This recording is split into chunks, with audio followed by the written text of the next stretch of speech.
Thank you, Professor. It's my great honor to be here. So when I listen to the introduction, I'm a little bit confused whether it's talking to me as the most powerful people, influential people, and I'm first. Let me introduce myself. I'm 100% made in China, and I learned my English by myself when I was a kid. From the most of the American tourists when they visit my city called Hangzhou. So 1970s, early 1970s, when a lot of foreign visitors visited the city. So I every morning I got up early and become the tour guide for them for 9 years, a free guy, and they told me English, and I showed them around, and I learned not the language, I learned the culture. And I learned how to think differently because everything I learned from my schools when I was a kid was different from the things I learned from the foreign tourists. Because my father and my school teachers told me that China was the richest country in the world and we're going to liberate the world, and just like today's North Korea. And later I found out that was not true. So since then, I'm a little bit different from most of the Chinese. People say, Jack, you're different from the Chinese. But the American people look at me like a very typical Chinese. The Chinese look at me as like American people because I understand the culture here. So I've never even one day trained in the States, but I learned a lot. I got my internet concept from the States. Well, first let me introduce you a little bit about Alibaba Group. Alibaba was founded in 1999, 18 founders in my apartment, and we just have an idea. We believe internet is going to change China. Internet is booming. So nobody believed us. Everybody said, well, it's like, how can you do internet in China? It's because China government, the censorship, and this and that. There's no reasons for us to survive. And today people say, Jack, you're a visionary. How could you tell e-commerce internet 10 years ago? And I said, I think it's like we are like a blind man riding on the back of blind tigers, just by accident. We focused, we make the thing happen, and today, from 18 people now, today we have more than 20,000 people. And we've grown from one company to 5 companies right now. The first company is called Alibaba.com. It is focused on small, medium-sized companies, helping small, medium-sized companies. We have over 38 million registered SMEs in China using our services. Outside China, we have more than 12 million SMEs using our services. So our business model, very simple. One side is China side, is a domestic trading. Anything you want to buy, anything you want to sell in China, you can use in the China website. It's like a marketplace, like eBay, but eBay is C2C. We are B2B. The Alibaba B2B, one is China domestic trading, the other is import-export.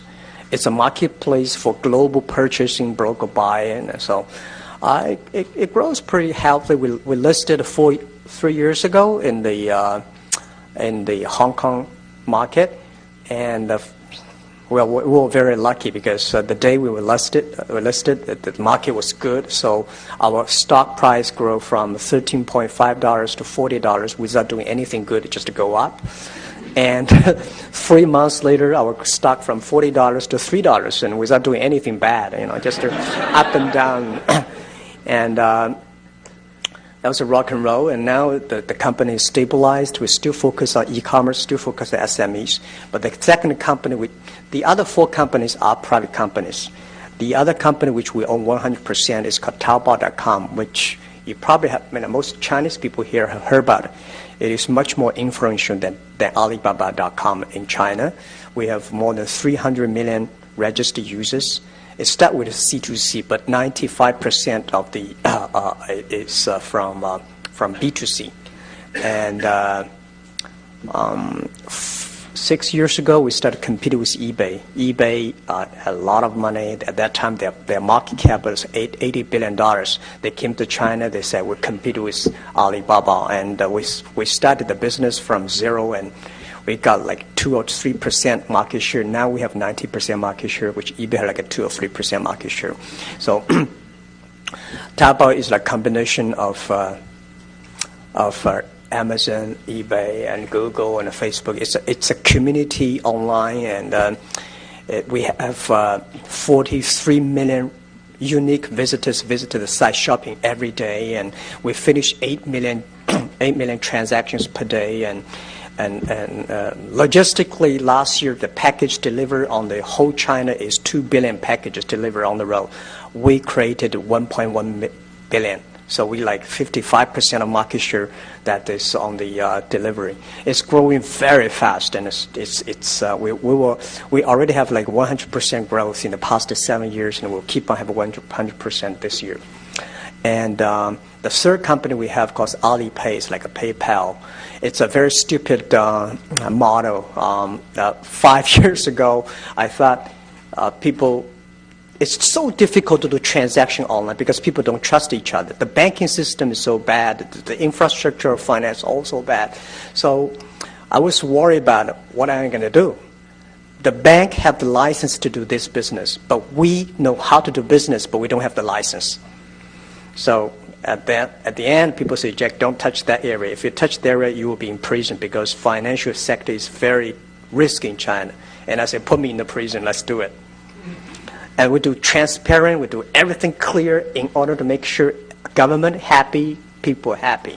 So we work with the banks, close to 70 banks in China. Today, we have 400 million registered users, and we are the largest online third-party payment without any business model. We just want to help people. That makes the banks very unhappy because we destroy their business model. China, in the world, a good bank like 60 or 70% of the revenues were from the services, but China 70 or 80% of revenues come from the loaning. So we go inside, go into the service. The fourth company is Ali Cloud Computing, which we just founded 2 years ago.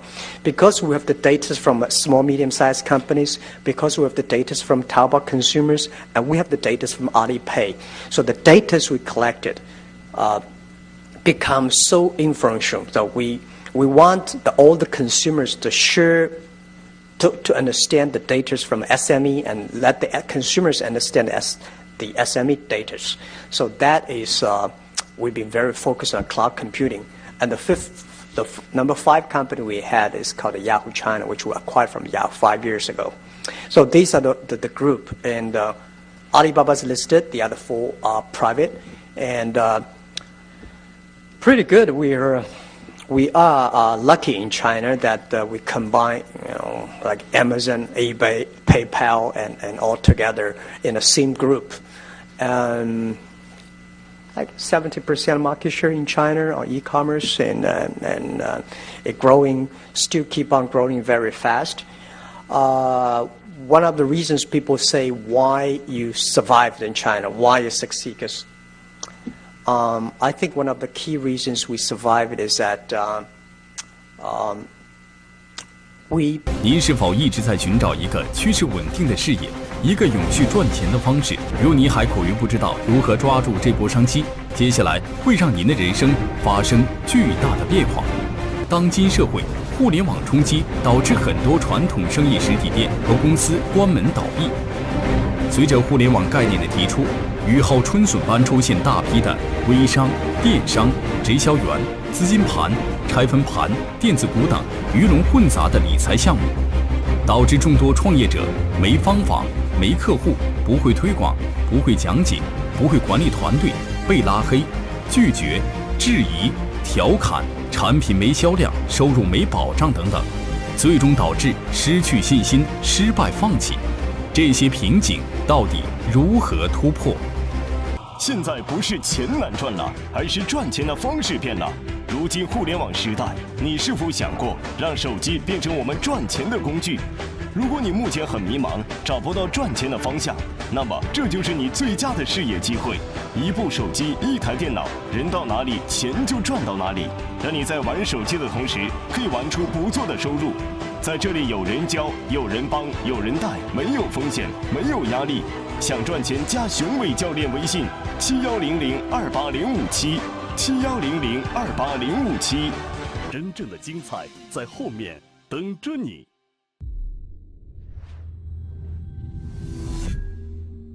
Believe always custom number one, employee number two, shareholder number three. And this is the first day philosophy until now.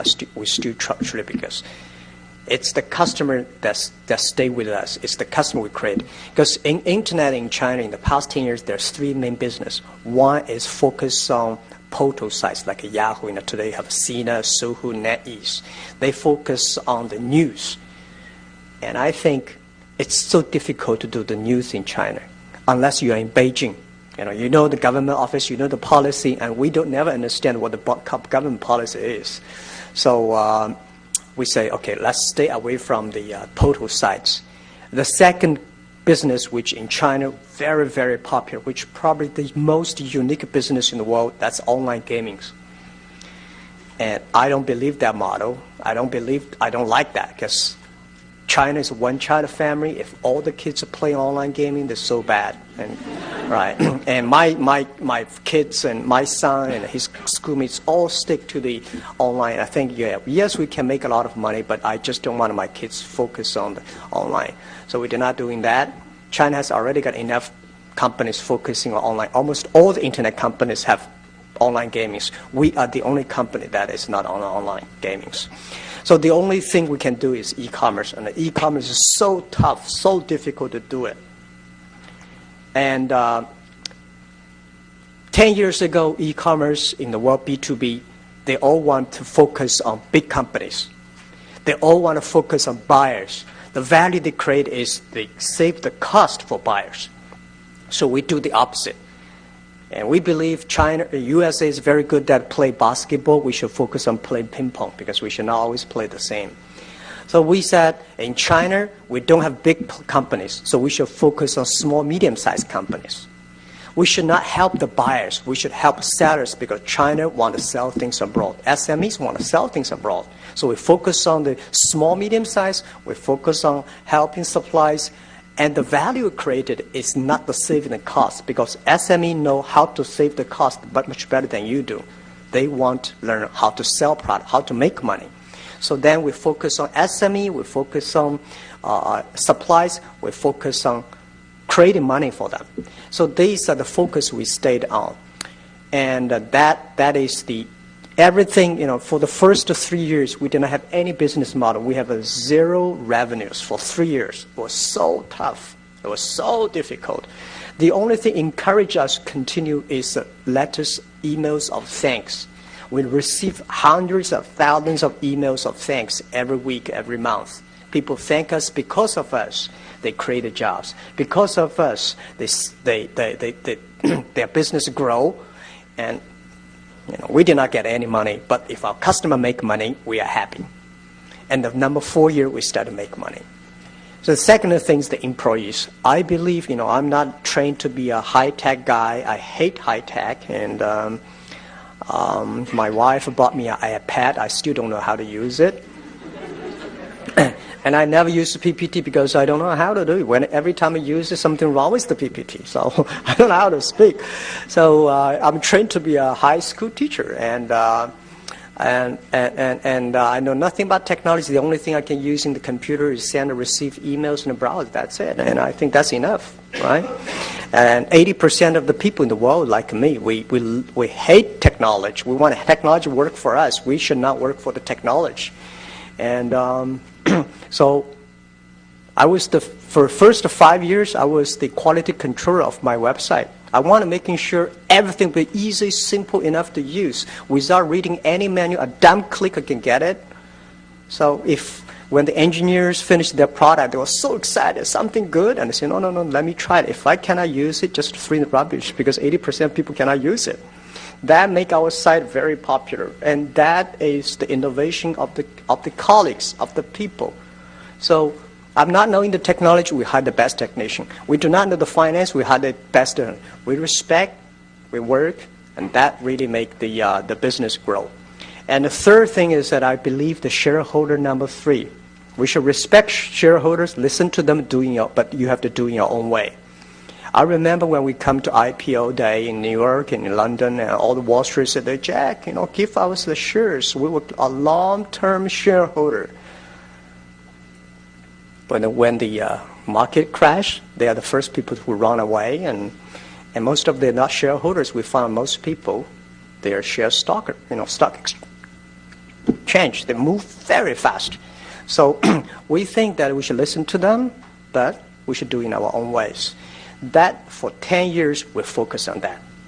Always believe customer number 1, employee number 2, shareholder number 3.